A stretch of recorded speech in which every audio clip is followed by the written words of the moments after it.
I'm author Michael O'Reilly, True Tales of a Golden Leprechaun. You are listening to Dr. Sky, Talk Radio 77 WABC.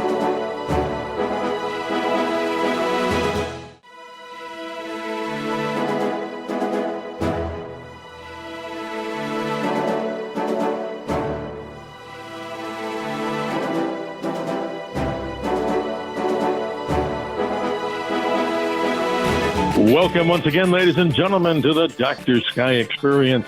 Proudly heard on Talk Radio 77 WABC. We like to call it the crown jewel of radio, the iconic 77 Talk Radio WABC, beaming out of New York City, the nation, the world, and the cosmos, and also heard in 173 countries and all 50 states. Our topics are always a wide range of subjects: astronomy, space, aviation, and weather, musical guests, and celebrities in the mix. And we'd be remiss if we didn't thank our producer, Dr. D, Richard Dugan. Today, folks, do you believe in leprechauns? And what you're about to hear in just a moment is an amazing tale from a man known as Michael O'Reilly. He's the proud author of a book called True Tales of a Golden Leprechaun, and he joins us on the Dr. Sky Experience. And we begin, of course, by just throwing this out to the audience. Here is what we believe a leprechaun might be. The tale of the leprechaun originated in Ireland during the Middle Ages. The leprechaun is a type of sprite or supernatural entity in Irish folklore. These mythical tricksters are often associated with riches and gold. Some believe that leprechauns originated from the Aishi, a supernatural race in Irish mythology. The Aishi were small and comparable to that of elves or fairies. Legends state that leprechauns spend their time making and mending shoes while watching over their pots of gold. According to Irish legend, you'll know when a leprechaun is near if you hear the tapping of their cobbling hammer on shoes. It's said that leprechauns like to hoard gold coins and hide them at the end of a rainbow. If captured by a human, they are said to grant 3 wishes in exchange for their freedom. In modern times, these mythical creatures are often depicted as mischievous little bearded men. But they didn't always look that way. Prior to the 21st century, these legendary creatures were often depicted in red garb. Leprechauns evolved in medieval literature throughout time. Today, they're often shown in green garb and tall hats, often with shamrocks. Michael, welcome to the Dr. Sky Experience. Thanks for joining us. Well, thank you for having me, Dr. Sky. You know, it's interesting. I want the audience to know this. You and I met. I was walking around a place called the Mesa Marketplace out there in Mesa. And for people who don't know this, this is probably one of the largest outdoor, indoor/markets that we have in the entire United States, where vendors of all different, product lines and such are all there. And I happened to be walking around there one day looking for specific hats because I was an Army veteran and still am. And I know that you had this great selection. So you and I get to talk, and I kind of stopped in my tracks and said, there's something very interesting about this man, Michael O'Reilly. So you remember the moment. So thanks for bringing me into your life. And likewise, this is going to be an interesting conversation. Likewise. Well, let's start off with the book here. This is amazing. You have so much in this book that it would probably take 3 hours to do justice to this, but we'll do the best we can. The book entitled True Tales of a Golden Leprechaun, subtitled, well, you won't believe this, but let's start off with your life. You're born in Connecticut. You spend a lot of time moving back to California, particularly your love for Southern California in the San Diego area. But tell me your life in the early days. I mean, you have a lot of stories, and let's concentrate on your early childhood, and then let's move on and transition to you being a star athlete at a young age. Okay, well, one of the first things, and I lived in down in Oakland area in San Pablo in California, and in my younger days I was there. About 5 or 6, my friend next door had her son, and was going to go to the swimming pool, the city swimming pool, and asked my mother if I could go with him and my brother. So that was okay. So we did that, and before you know it, I'm in the pool there, and I'm basically drowning, and somebody seen me and came over and rescued me, or there wouldn't even be a story right off the bat.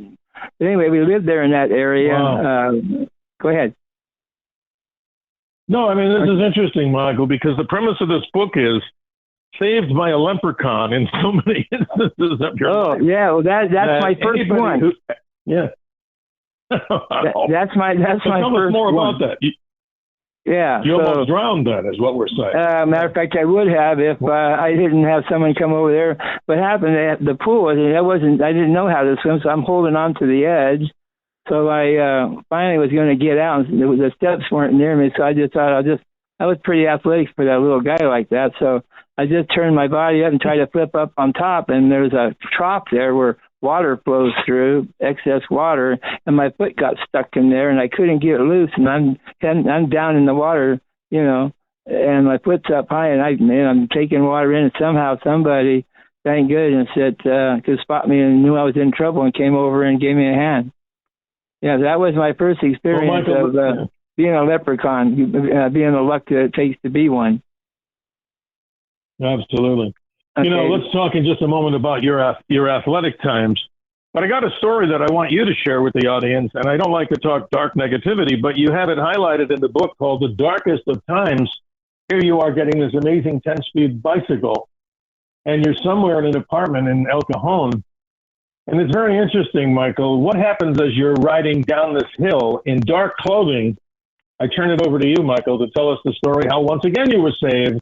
Obviously, I'll tell you, talk about hair raise. This was hair raising. Matter of fact, let me get to when I went up the hill in the first place. It was a brand new bike, 10-speed. I've never had one before. A very steep hill. It was windy, and it was probably about 1.5 miles, 2 miles long going up a hill. And I was having the gear slip on me. I had a very hard time making it, but somehow I made it to the top somehow, some way. And when I went to these friends' house, I was headed off too. So when it was later in the day, time for me to go home, my friend asked me if I wanted to put my bike in his vehicle, then he'd give me a ride home. I said no. I said I had a hill I came up with, and I told myself when I go home, I can't wait to go down it because I had such a hard time. So I turned it down, and I was all dressed in dark clothes, and then I'm going down this, and there's no lights on this road. On the left-hand side, it's a mountain. On the right-hand side, it's a cliff, and it's 2 lanes and very narrow, too. There's no shoulder there at all. There's just enough for 2 cars to go by. And so I'm going down. Next thing I know, there's a light coming behind me and a light coming up towards the bottom, and I'm going, oh boy, this is getting pretty scary because I got nowhere to go. I'm gonna go off the cliff or what? And so I just as that car that was coming up behind me was right there. Okay, I had to move over to the left-hand lane and let that car go by. As soon as that car went by, I zipped back over into the lane I was in, and the other car went by, and neither one could see me because the light on my bike was flickering, and I couldn't even see because it had lights. So then it got to the point where I got saved on that one, which I could have gotten killed. So I'm getting down to the bottom of the hill, and there's an intersection there for on-ramps going, 2 directions on it. You want to get on it. So right underneath that, I go underneath the freeway. On the left-hand side, there's a big lot there, and I thought, and I can't slow down. My brakes are gone. My brakes are gone. Oh. The light's gone. My brakes are gone. And I'm going like faster than I ever could think I could go. So I'm coming down underneath the highway, hoping that nobody can be there when I'm being there for that few moments. I need to clear a spot. So I want to go into that parking lot that's on the other side of the freeway underneath, but it's on the other side of the street. But if I get in, I can at least slow down by going around the parking lot. So as soon as I go down, I'm about ready to turn in that, and the little Volkswagen's coming out to the street to make a right turn. So it's looking left to see if anybody's coming, and I'm coming from the other way, and I'm right in front of it, and it pulls out and hits me. My gosh, Mike! Yeah, I'm all mangled up. I thought, wow, that was that. Wow! I go, well, so anyway, so there was a lady that was, had the vehicle, and she came over and asked me, "Am I okay?" Well, I sat there on this little wall there for a few minutes. Yeah, just go ahead and go. I'll go ahead and just be patient and try to get home, which was still about 3 miles away. So then my bike was crumbled up, and so then I got it back to where I could get on it barely. So I'm at the corner. Where that big lot was a corner too. So I was going to go down that street and as a route to going home. So, and there's no lights on that road either. So there's railroad tracks right after I made the turn, probably about 50 yards down the road. There's railroad tracks that go on an angle across the road. So it happened, the front wheel, when I went over that rail, the front wheel got caught in the rail, and I flipped over the front of the bike and landed head first in the road. And it's dark. I got dark clothes on. Is very amazing. Yeah, this is, and I got dark clothes on. I already had this other experience. Now I thought I was miserable before. Man, now I'm really having a problem. So I get myself. I was laying on the highway. I go, man, they're gonna get run over. Nobody's even gonna see me. So I got the bike up the best I could and got off the side of the road. By that time, some cars went by, and I go, oh boy. And then I still got about 3 miles to go home. So I got the bike barely going, and finally getting on the street where I'm at. So I'm thinking, oh man, now I'm home. So right as I get about 50 yards from where I live, the light that went out on the front wheel slid down in the spokes and jammed the bike again, and I almost flipped over head first again. Wow, Michael, this is an interesting story. Yeah. So then I went in the house, and my wife, and I'm not looking very good here. I'm all, So she said, "What happened to you?" I said, "It's a long story." So I told her, I said, this is what happened to me. And I could have avoided that if I would have just taken the guy's advice and put the bike in his car and then take me home. So I'm going to make this real quick if I can to finish this bike story off. It was my bike was so messed up, I took it back to where I bought it and they gave me a new one. So after a couple of weeks, I said, I'm going to go for a ride. And the reason why I'm going to go for the ride, I'm going to drive through neighborhoods and down streets and just see who is really paying attention to me. Okay, well, that was an eye opener. I could have gotten hit 2 or 3 more times if I wasn't looking out for them. I just found out that how little people know when they're riding a bike that, other people aren't caring that much or knowing that you're even there. So then I took the bike home, put it up in the attic, and hung it there, and never rode it again. So that was a bike. Interesting story. Well, Mike, interesting story. And I just want to remind our listeners here, you're listening to the Dr. Sky Experience here on Talk Radio 77 WABC. A very special guest because you and I met. Obviously, I'm fascinated by your story. In your belief and the belief of many others that you have some sort of spirit watching over you. And in this particular case, not only the good Lord, in your opinion, but the leprechaun. But let me move on. Let me move on to a couple of other quick stories because okay, go ahead. We have with you today. Okay. No, what's interesting is you're an athlete, and let's talk a little bit about you and your brother. We'll talk about baseball, but then I want to move on quickly, if we can, to some of the other things that have happened in your life: the entrepreneur, the horse whisperer, and also the pastor, because you bring some spirituality. But let's talk a little bit in the short, abbreviated version. Talk to us a little bit about your athletic prowess. Okay. Real quick. This all started believe it or not, when I was about 3 years old. This is when I was living up north there in the Bay Area. And my brother and I was a year and a half older than me. For some reason, we just loved something to do with baseball. So I'm playing baseball in my front yard, my brother and I. And I'm swinging a pretty good-sized bat, and I'm 3 years old. And I just found the love of baseball was in me. There's just something about it to this very day. Matter of fact, I was disappointed last night watching the Diamondbacks lose the game, and they should have. But anyway, it's never left me. I was then my brother and I then I got into Little League. I was the star player in the Little League when I was 12 years old. I had a batting average of over 700, which is almost impossible. I hit 7 home runs, and I pitched six no hitters, and with 7 home runs and batted over 700 in Little League. Then I went into playing Pony League, and the next level up was Colt League. Finally went into playing an Industrial League, and the very first game I was ever in, I was a new guy on the team, but in practice they found out how I could hit and how I could throw. Favorite position was third base, but they wanted to put me in the game, but the third baseman they liked, so they stuck me out in center field, which is one of the toughest spots to be if you're in the outfield, being in center field, because you got to cover a lot more room and got to have a pretty good arm and all that stuff. So this guy that came up to bat in that game was one of the times he was a league leading hitter that was in our league. The guy was probably well over, I would say at least 6'4" or more.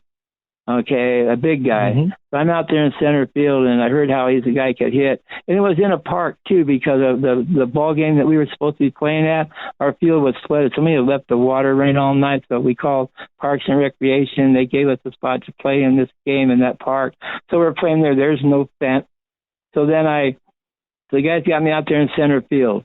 So I'm just thankful to be in the game. And then there's a guy on second base, and the guy hits a line drive out to me.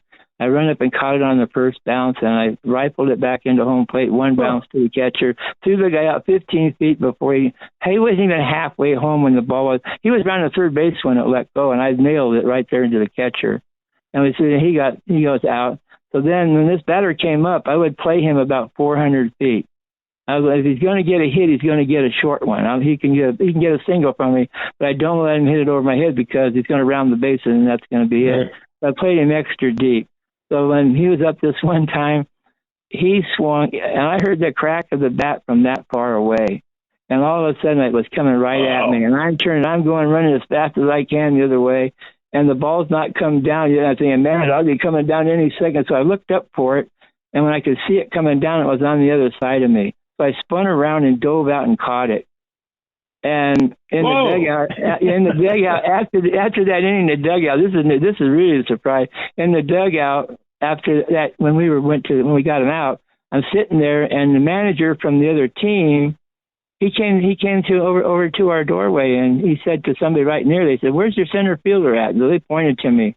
So he came down and stood in front of me. He said, "I am so glad I was here today. I got a chance to see something that I think is probably maybe the greatest catch in the history of baseball, and I was able to watch you do that. I don't know how you did that." And he put on and shook his hand with my hand and said, "Boy, that was so unbelievable." So then I also had Michael. That's amazing. Yeah, well, I also had two singles and a triple in the game. Boy, you're amazing. I mean, that's why we're talking with you today. Our special guest is Michael O'Reilly. His book, True Tales of the Golden Leprechaun. He has a special connection to the word leprechaun, as his book goes into some 200-plus pages of the amazing things in his life. And let me make it simple to the audience here. This is not a simple life. I mean, it's not a man that just walks into things. You know, he works hard and has worked hard for everything he's done, as many people do out there, but his story is inspirational. Michael, a short time we have with you today, I want to cover some of these other things, and no bases are going to be left out if I can help it. I'll try to make it as quick as I can. Well, that's all right, brother. You understand how to create wealth, and you do it in times when you're supporting a family, when you basically have no money in your pocket, and you do it lawfully. You do it by being a hard worker. But give us just a quick example of your entrepreneur experience, because it also goes to you mentioning to somebody in the world of the fast food industry, like a Jack in the Box. Boy, that story to me is amazing, that you tell a prospective employer, "Hey, I can run this place myself and I'll prove it to you."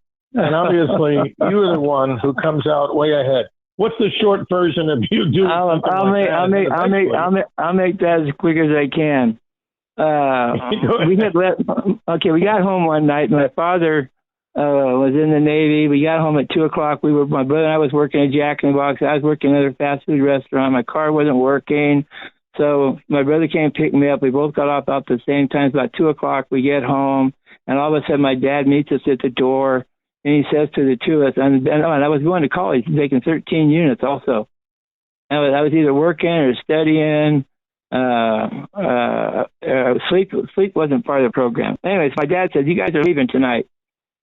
He said, "You got to pack your gear." And he said, "Whatever you don't take, the Salvation Army will get." And we didn't cause him no trouble, but he was out of the house when he was like 15, so he thought we should be going. I'll make that long story short. So my brother was working at Jack in the Box, so he was working with a new guy who was going to take over a new one up in the Sunland area, which is around near, not too far from Burbank.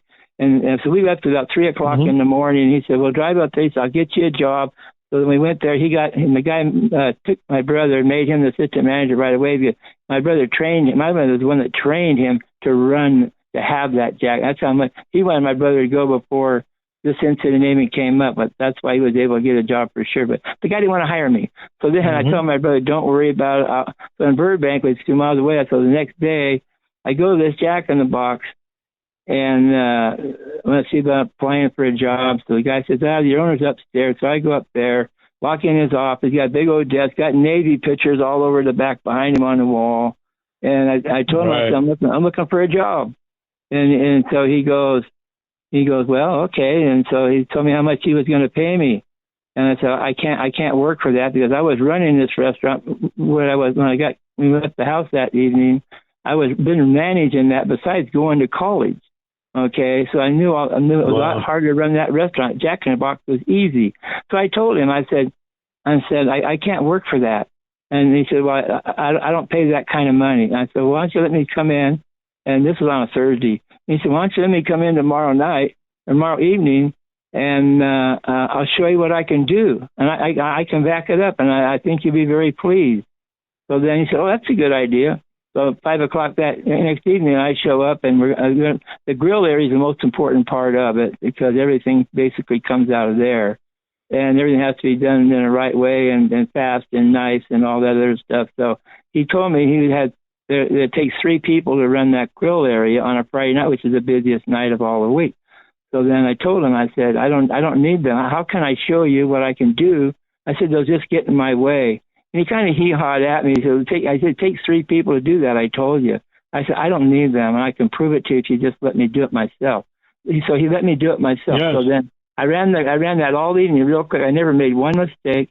I had to wrap everything, do everything.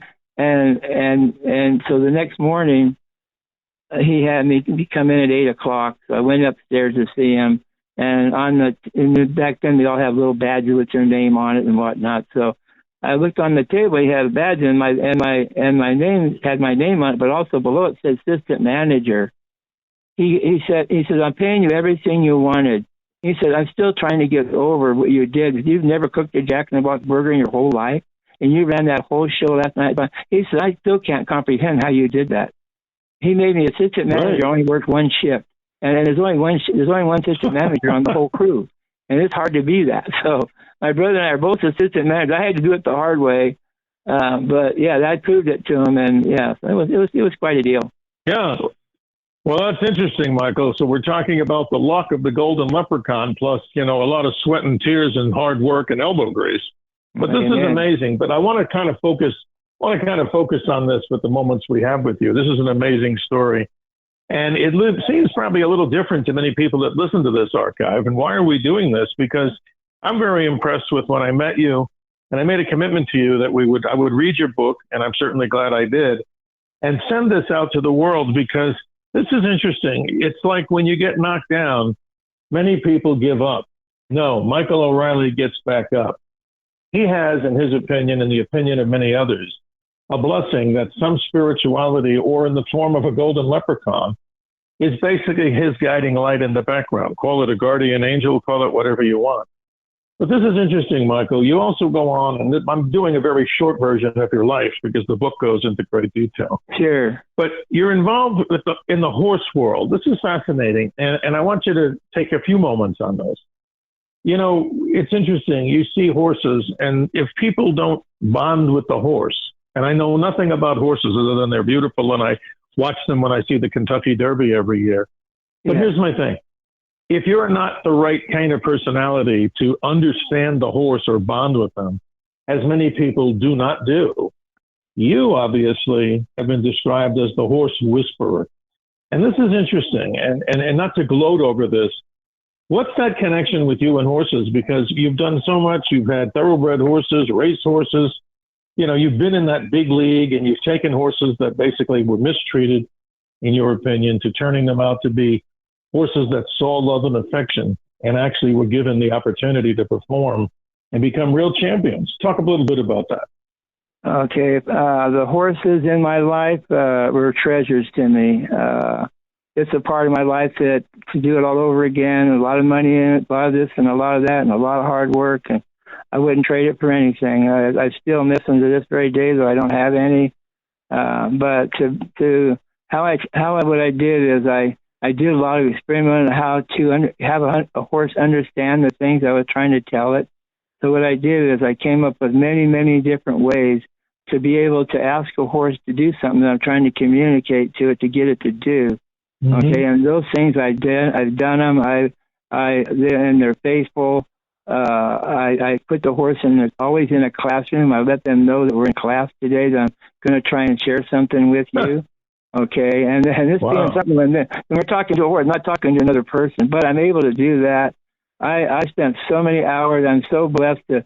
I've had situations where I had a friend that had a young horse. It was a yearling, pretty good. They're getting pretty good size that time. He said no one could catch it. He said I can't catch it. And this guy had like 40-some horses. I was in his house when he was telling me that. I said I can go and get him for you. He said there's no way you're going to get that horse. I said I'll get him. Mm-hmm. And I said I'll get him in 10 minutes. He started laughing at me. And he said, I can't get him at all. You're not going to get it. I said, well, can I go out and do that? He said, sure you can. I said, well, I need 12 minutes. I need 2 minutes to get out there. But then you can come out. I don't want you looking out the window or anything like that. So then, this horse doesn't have anything on its head, what they call a halter. You leave it around and stuff like that. Mm-hmm. So I went out and did the things I need to do in order to do this. And then in less than 10 minutes, I got that. Not only do you have the horse stopped and I'm petting it, and when you try to put something on a horse for the first time, that's never happened, especially around their head area. That's very frightening. It could be very frightening to them. But I taught the horse how calm I was. He trusted me, and I had it on. Matter of fact, I was leading him around when he came out. He goes, how'd you do that? I said, well, I've got experience in doing that. And there are things that I can do that it's hard to explain how to do it, but if the person watches the steps that I do, 1, 2, 3, 4, however many there are. So here's when I get done. When I work with a horse, this is what's got to happen. I don't get hurt. The horse doesn't get hurt. And the horse is going to learn what I'm teaching it. And when I get done, and above all, it's not going to be a nervous horse. It's going to be a calmer horse than I started. It's going to learn the process that I'm trying to teach it.